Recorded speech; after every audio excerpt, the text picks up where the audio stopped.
L'écrivain inclassable est décédé ce samedi 6 mai d'après les informations du Figaro. Solé n'était qu'un pseudonyme. De son vrai nom, Philippe Joyeux est né en 1936 à Talence, près de Bordeaux.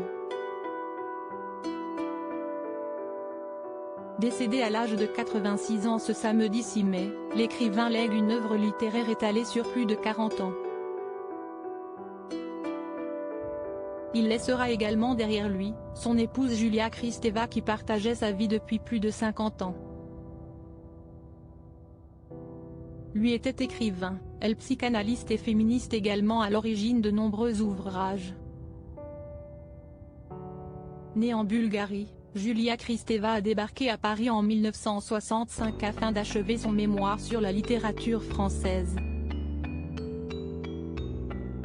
Reconnue pour sa science nommée sémanalyse, qui conjugue les mots sociaux et la psychanalyse de Freud, elle met ainsi en lumière la notion du corps parlant qui accomplit des actes par le langage.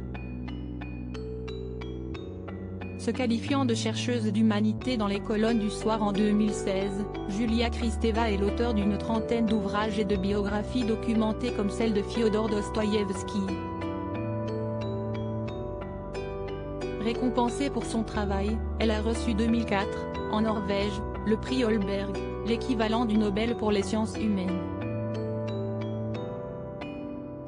Philippe Solé et Julia Kristeva ensemble mais indépendants dès leur premier rendez-vous dans le bureau de Philippe Solé chez Tel Quel, revue qu'il a fondée au Seuil avec Jean-Eder Nehallier, leur conversation autour de la notion de carnavalesque dans le roman, proposée par le théoricien russe Mikhaïl Bakhtin dès les années 20 s'est finalement éternisée. Il m'a proposé d'aller prendre un verre et la rencontre intellectuelle a coïncidé avec une grande connivence physique, a déclaré Julia Kristeva en 2015 à Libération dans un entretien croisé avec Philippe Solé.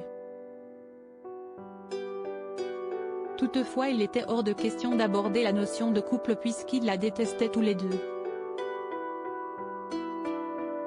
Dans Du mariage considéré comme un déboire paru en 2015, Philippe Solé et Julia Kristeva expliquaient leur union comme un ajustement permanent, amoureux et lucide, nourri de deux libertés réciproques et incomparables.